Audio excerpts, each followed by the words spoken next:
시청자 여러분 안녕하세요. 코인 뉴스룸 진행을 맡은 이지영 앵커입니다. 자, 암호화폐 시장 역시나 다시금 상승세를 나타내면서요. 전반적인 시장 분위기 좋게 끌어올려지고 있습니다. 자, 오늘 같은 경우에도 여러분들에게 시장에 관한 다양한 인사이트들 함께 할 텐데요. 오늘은 표상록 작가님 모셨습니다. 어서 오세요. 안녕하십니까? 네, 대표님 오늘도 함께해 주셨습니다. 지난 시간에는 저희가 또 다양한 내용들을 좀 나눠봤는데요.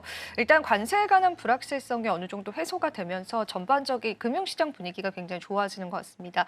오늘은 어떤 내용들 좀 준비해 주셨을까요? 네, 일단 뭐 비트코인 가격이라는 것이 결국 수요와 공급에 따라 가격이랑 같이 좀 정해지는 것 같다 볼 수 있습니다. 사실 공급이라는 게 2,100만 개 제한되어 있다 보니까 오늘 이제 비트코인의 수요에 대한 움직임 그리고 시장 환경에 따른 투자 전략 등을 좀 살펴보는 시간을 가져보도록 하겠습니다. 네, 먼저 일단 2025년에 들어서 이제 비트코인 보유량 변화에 대한 데이터를 좀 가져와 보았습니다. 이제 보시면은 이제 왼쪽부터 해서 비즈니스 기업들이고요. 이제 그 다음이 이제 펀드 ETF, 그 다음에 이제 others, 나머지 기타, 그리고 이제 government 국가라고 보시면 되고요. 이제 개인들 보시면 됩니다. 이제 기업들 같은 경우는 15.7만 개의 비트코인을 매수하는 움직임을 보였다 보실 수 있고요. ETF 같은 경우도 한 4.9만 개 정도를 담았다 보실 수 있고, others 되어 있는데 주로 채굴 기업 정도라고 보시면 됩니다. 그래서 2.1만 개 정도를 더 추가 매수하였다 또는 보유량이 늘었다라고 보시면 되고, 정부 기관 같은 경우도 한 19,000개 정도 좀 늘었다 볼 수 있습니다. 반면에 이제 개인들은 24.7만 개를 좀 매도하였습니다. 아마 시장이 이제 좀 하락을 많이 하면서 그것이 좀 지쳐가지고 이렇게 좀 하락하는 것을 좀 매도하는 모습을 좀 보였다라고 좀 볼 수 있거든요. 이제 그만큼 좀 개인들과 좀 기업, 기관들과의 좀 투자 전략 또는 움직임은 조금 다를 수 있다라는 것을 좀 극명하게 보여주는 시기가 아니었나라고 볼 수 있습니다. 사실 또 여기서 또 중요한 점은 2024년도 같은 경우는요, 이제 ETF에 대한 유입이 되게 많았습니다. 이제 그에 반면에 지금 같은 경우는 이제 글로벌 기업이죠. 대표적으로는 스트래티지라고 볼 수 있는데 이런 기업들이 비트코인을 좀 매수하는 움직임이 좀 더욱더 많아지고 있다라는 점을 좀 흥미롭게 좀 볼 수 있고요. 이제 앞으로도 이제 미국 정부 같은 경우는 이제 주정부 차원 또는 연방 정부 차원에서도 이제 비트코인 법안, 이제 전략자산화 법안에 대한 발의도 지속 진행되고 있기 때문에 이런 가버먼트 정부 차원에서의 수요량도 계속 꾸준히 좀 관찰을 해보시면 좋을 것 같습니다. 사실 뭐 개인들이 뭐 이런 매도세 계속해서 좀 나타났는데 이렇게 하락에 이어서 나타난 것도 있고요.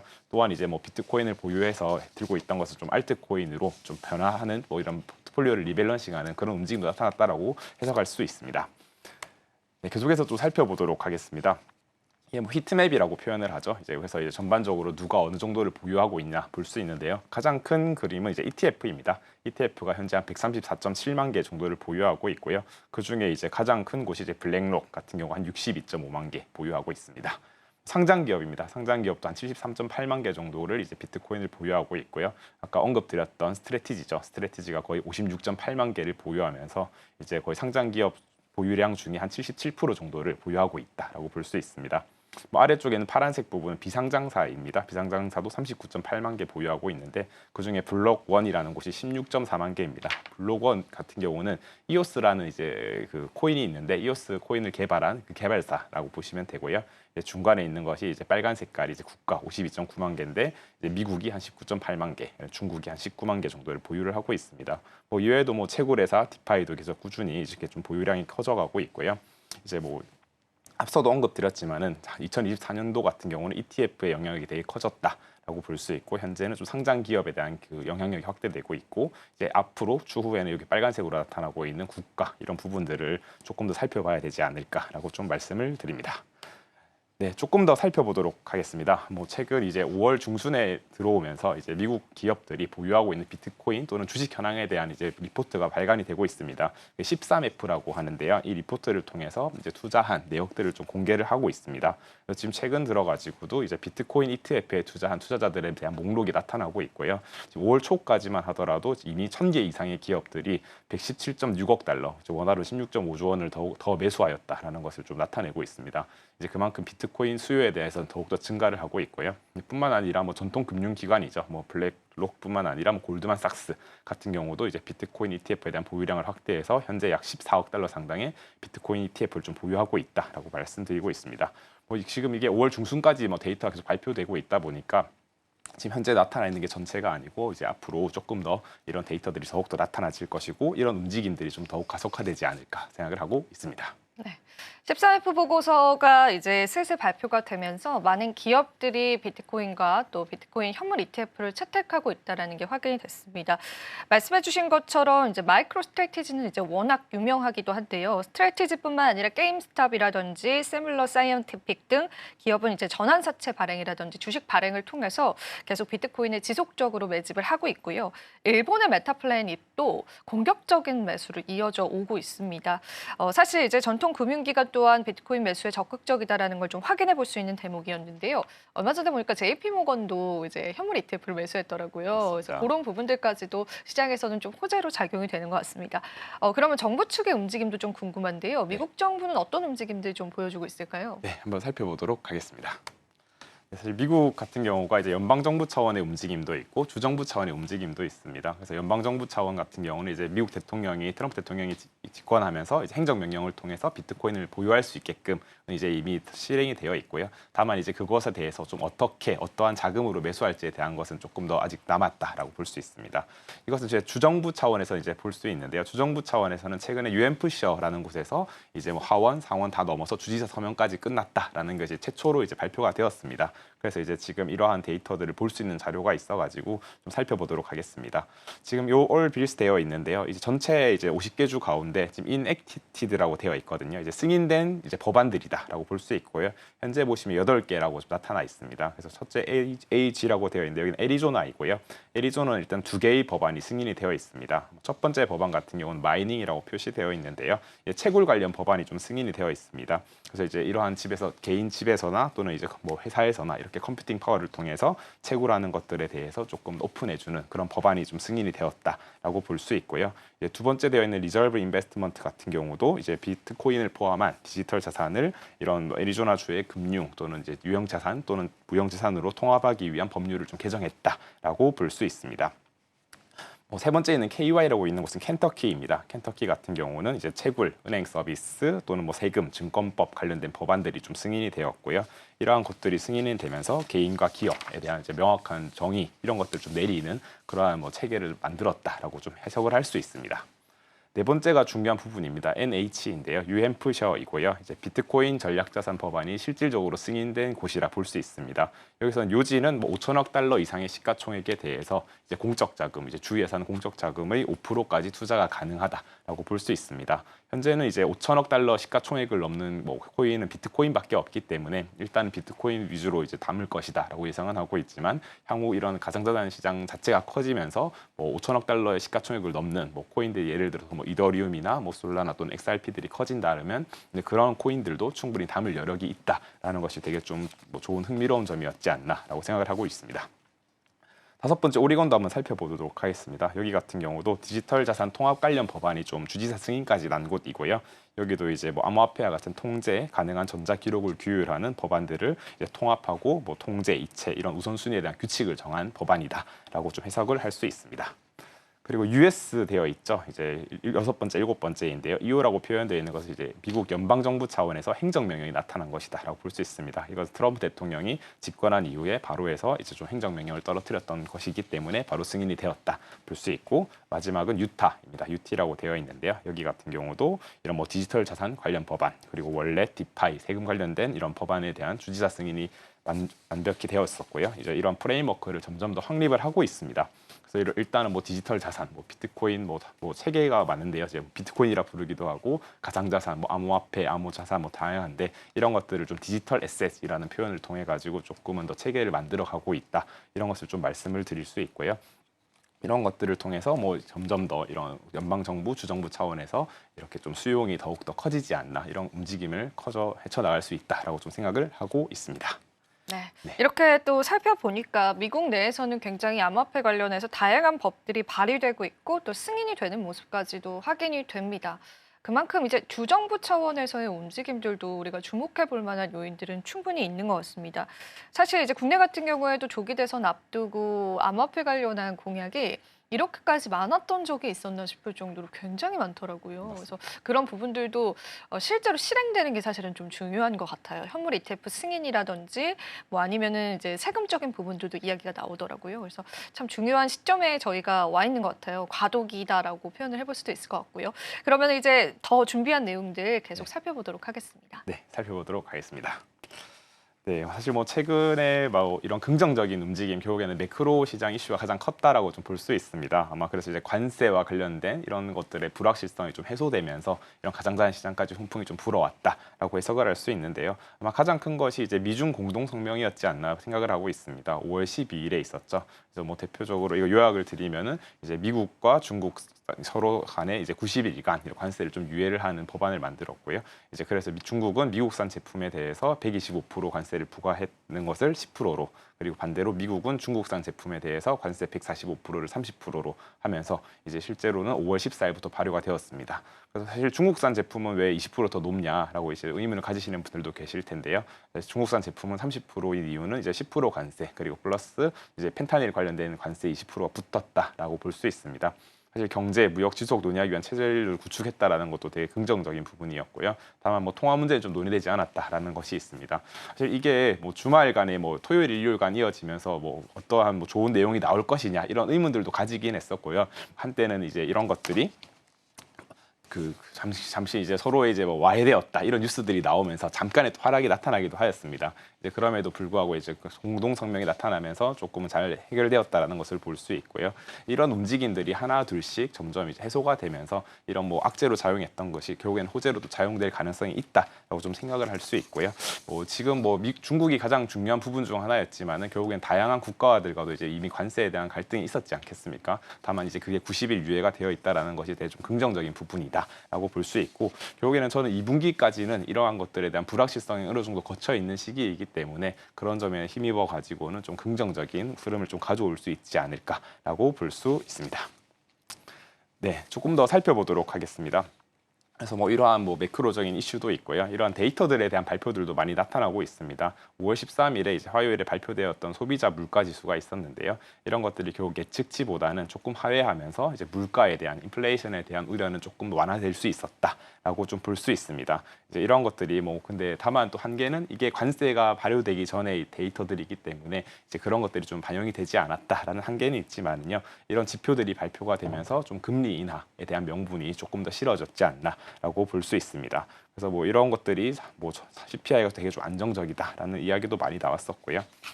그래서 이러한 데이터들이 많이 나오고 있고, 뭐 트럼프 대통령 연설도 예정이 되어 있고, 그다음에 파월 의장 또한 연설이 예정되어 있습니다. 이런 것들이 결국에는 뭐 하나하나의 말씀을 하는 거에 따라 가지고 시장 분위기를 좀 만들어 가는데요. 이런 것들은 약간 단기적인 움직임이다 정도를 바라보시고, 다만 이런 것 흐름을 좀 놓치는 않고 좀 지켜봐야 된다라는 것을 좀 인지하시고 대응하시면 좋지 않을까 생각을 합니다. 그에 따라 가지고 트럼프 대통령도 뭐 본인이 운영하고 있는 소셜 트루스라는 SNS에다가 뭐 내용을 올렸습니다. 이런 CPI 발표가 되자마자 올렸는데요. 이제 뭐 인플레이션도 없고 이러한 가격들이 좀 하락을 하고 있다. 그래서 이제 연준은 이제 유럽 그리고 중국과 같이 금리를 좀 인하해야 되지 않냐 이러면서 약간 좀 파월 의장에 대한 좀 비판적인 의견을 좀 많이 내비쳤습니다. 그래서 이제 미국은 이제 좀 날아갈 준비가 되어 있는데 왜 이런 것들을 뭐 막고 있냐라고 하면서 약간 간접적으로 좀 금리 인하에 대해서 좀 강력하게 압박을 주는 이런 움직임을 좀 보였지 않나라고 볼 수 있습니다.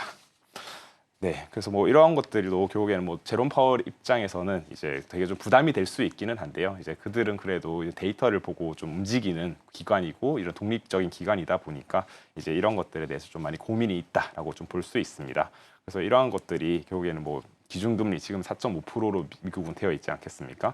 그래서 지금은 계속해서 올해 이제 기준금리를 동결을 하고 있는데 앞으로 이제 그것을 동결을 이어나갈지 또는 그 기준금리를 좀 인하할지 아마 깊은 고민에 빠져 있고, 향후 있을 6월이나 7월 FOMC에서 어떠한 움직임을 나타내는지, 그리고 중간중간에 있을 이런 연설에서 어떻게 좀 매파적으로 이야기를 하는지 또는 비둘기파적으로 이야기를 하는지 이런 것들을 좀 잘 지켜봐야 되지 않겠나라고 볼 수 있습니다.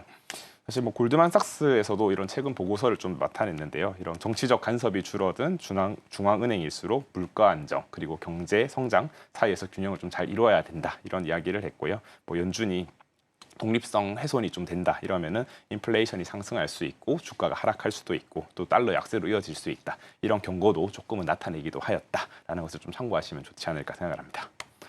네, 뿐만 아니라 뭐 최근 이제 트럼프 대통령은 중동을 좀 순방을 하고 있죠. 이제 순방을 하고 있으면서 이제 좀 다양한 뭐 내용들을 좀 나타내고 있는데 사실 중동에서 이제 이런 가족 사업들도 많이 펼치고 있습니다.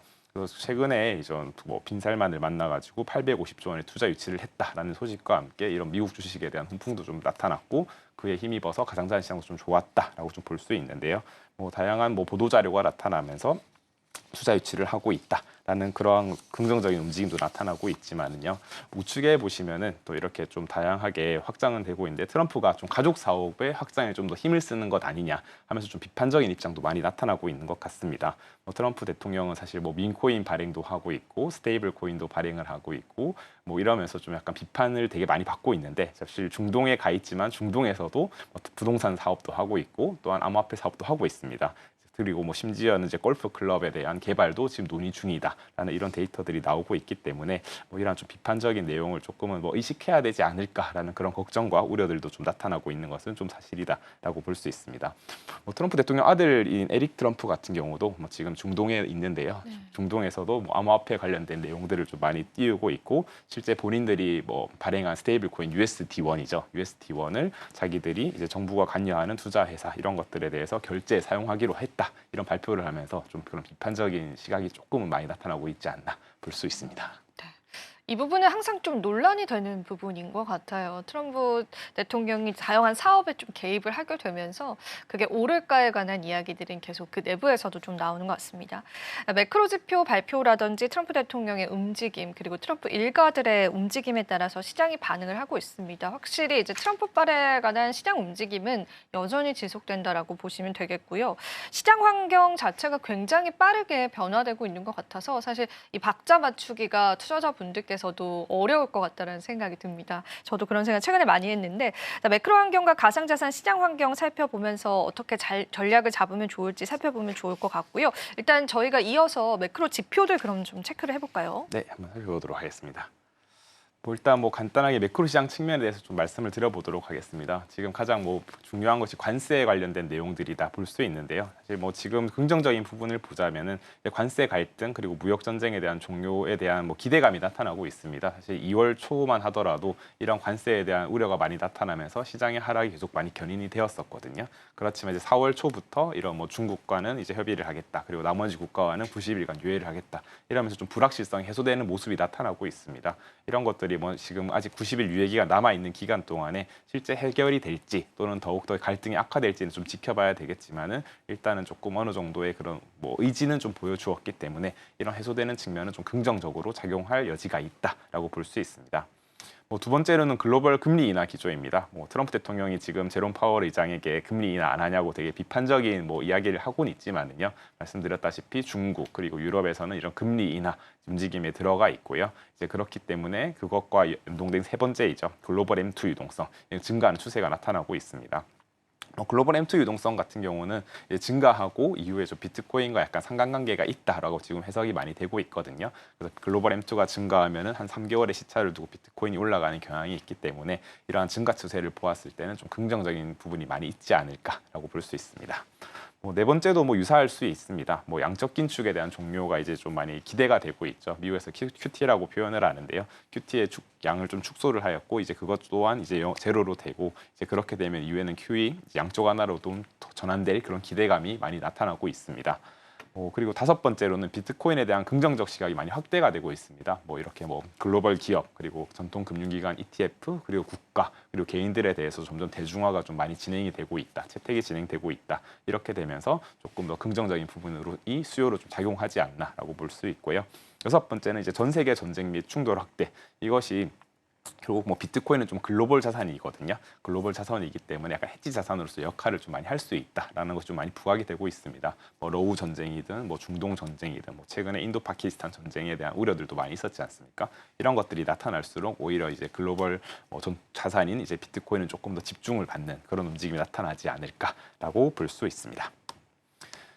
네, 가상자산 시장 측면도 더 말씀드려 보겠습니다. 한 8가지 준비를 했는데요. 이제 첫 번째는 이제 미국 비트코인 전략자산 법안 추진에 대한 움직임입니다. 결국 이러한 움직임들이 수요를 올려주는 역할을 하는 것이거든요. 미국은 총 50개 주가 있는데 그중에 이제 일단 UM프셔 먼저 일단은 승인이 되었죠. 그래서 이제 이게 하나 둘씩 이렇게 승인이 될 때마다 결국 수요가 올라가는 것이기 때문에 이런 부분을 좀 더 집중하시면은 2025년도를 좀 뭐 힌트를 얻을 수 있지 않을까 말씀을 드립니다.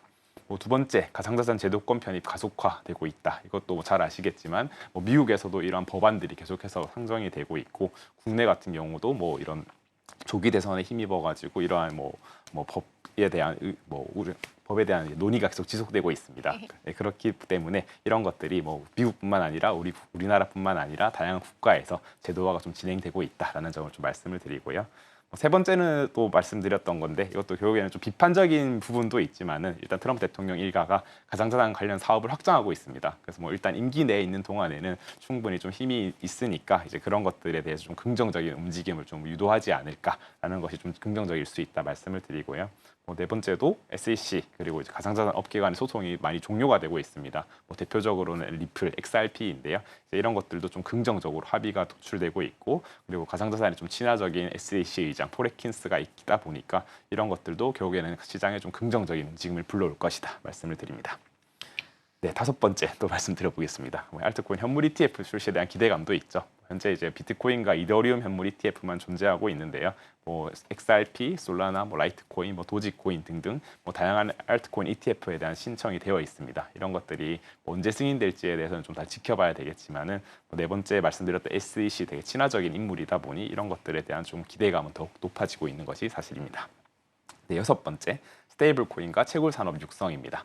이것 또한 미국에서는 이제 스테이블 코인이라는 민간 기업들이 이제 국채를 사줄 수 있는 수요처이다 보니까 이 시장을 계속해서 확장하려고 노력을 하고 있고 세 번째 트럼프 대통령이 가지고 있는 그 사업에서도 확장을 하고 있는 모습을 보여주고 있습니다. 이런 산업들이 육성이 되면 그만큼 좀 자금이 들어오고 그 자금이 또 시장의 움직임, 성장을 견인할 수 있지 않을까 볼 수 있고 일곱 번째 반감기 사이클에 대한 내용인데 반감기가 지난 24년 4월에 있었습니다. 그래서 반감기 후 보통 1년 반 뒤에 고점을 일으키는 경향이 있었다 보니까 이런 것을 보았을 때 좀 2025년 하반기 되게 긍정적일 수 있다 말씀드리고 이제 여덟 번째 이제 온체인 데이터들을 지켜보면은 아직은 정상적인 사이클에 있습니다. 되게 건강한 신호다 이런 것을 좀 말씀을 드릴 수 있다 말씀을 드립니다. 네, 그래서 저희 결론적으로 말씀드리면은 매크로 시장, 가상자산 시장 모두 다 긍정적이고 양호하다라고 볼 수 있습니다. 그래서 개인적인 의견으로는 2025년 하반기에는 좀 불마켓, 국내에서는 불장이라고 많이 하죠. 그래서 가능성이 좀 높아졌다. 그 때문에 저희는 좀 리스크를 관리하면서 좀 중장기 관점으로 시장에 남아서 투자를 하시면 좀 도움되시지 않을까라는 의견을 드려봅니다. 네. 아직은 긍정적으로 바라볼 수 있을 만한 요인들은 충분히 있는 것 같습니다. 네, 매크로적인 시장 측면 역시도 우리가 금리 인하의 사이클을 기다리고 있잖아요. 물론 이제 굉장히 급하게 금리 인하를 진행하진 않겠지만 지금의 고금리 상태에서 더 올리지는 않겠다라는 게 시장에 좀 깔려 있는 내용들이기 때문에 긍정적으로 볼 수 있겠고요. 또 가상자산 자체의 그런 시장 측면에서 보자면은 다양한 요인들이 있을 수 있습니다. 전략자산 추진이라든지 또 제도권 편입 가속화 그리고 기관들의 채택 같은 것들을 얘기해 볼 수 있을 텐데요. 그러면은 지금 저희가 마지막으로 좀 여쭤보고 싶은 게요. 반감기 사이클을 저희가 처음 만났을 때 얘기 나누고 또 한동안 얘기를 안 나눴던 것 같아요. 네. 지금은 반감기 사이클로 봤을 때 시장이 어느 정도 지점에 와 있을까요? 네, 보통 반감기가 이제 있는 이유로 이제 한 1년에서 1년 반 이후에 고점을 나타냈던 경향이 있었다라고 말씀을 드리고요. 가장 늦었을 때 한 500일 이후에 그 고점을 일으켰던 경향이 있습니다. 작년 4월 20일에 반감기가 있었거든요. 그래서 이제 일각에서 추정하기로는 올해 25년 4월 또는 25년 10월 사이에 이런 고점이 나타날 것이다. 그렇군요. 라고 이제 많이 보고 있었고 저 개인적으로도 이런 매크로 시장 측면이나 가상자산 시장 측면을 보았을 때는 한 8월에서 10월 사이 정도가 좀 괜찮지 않을까라고 생각을 하고 있습니다. 그래서 지금 이제 막 1년이 지난 시기이기 때문에 아직 저는 초입 단계다라고 말씀을 드리고 사실 반감기 가격이 65,000달러 정도였었거든요. 그때 대비해서 지금 거의 한 4만 달러 이상 올랐기 때문에 많이 올랐지만은 아직은 더 업사이드는 좀 더욱더 기대가 될 수 있는 상황이지 않을까. 자, 반감기 사이클 측면에서 봤을 때는 올해 10월 정도의 고점을 좀 예상을 할 수가 있고요. 가격적인 측면으로는 많게는 20만 달러까지 바라보는 게 그간의 패턴에 적용해 봤을 때는 또 올바른 반감기 사이클에 대한 가격대다라고 여러분들 해석을 좀 해보시면 좋을 것 같습니다. 매크로 변수들도 좀 체크를 해봤고 가상자산 측면에서의 긍정적인 흐름들까지도 같이 살펴봤는데요. 오늘 다양한 내용들 나눠봤습니다. 오늘도 도움 말씀 고맙습니다. 네, 감사합니다. 코인 뉴스룸 여러분들에게 다양한 인사이트들 함께 해드리고 있습니다. 잘 소화하셔서요. 투자의 전략들로 잘 가져가 보시면 좋겠습니다. 저희는 다음 시간에요. 더 알찬 소식들과 더 깊이 있는 인사이트로 함께하도록 하겠습니다. 오늘도 긴 시간 동안 시청해주신 여러분 고맙습니다.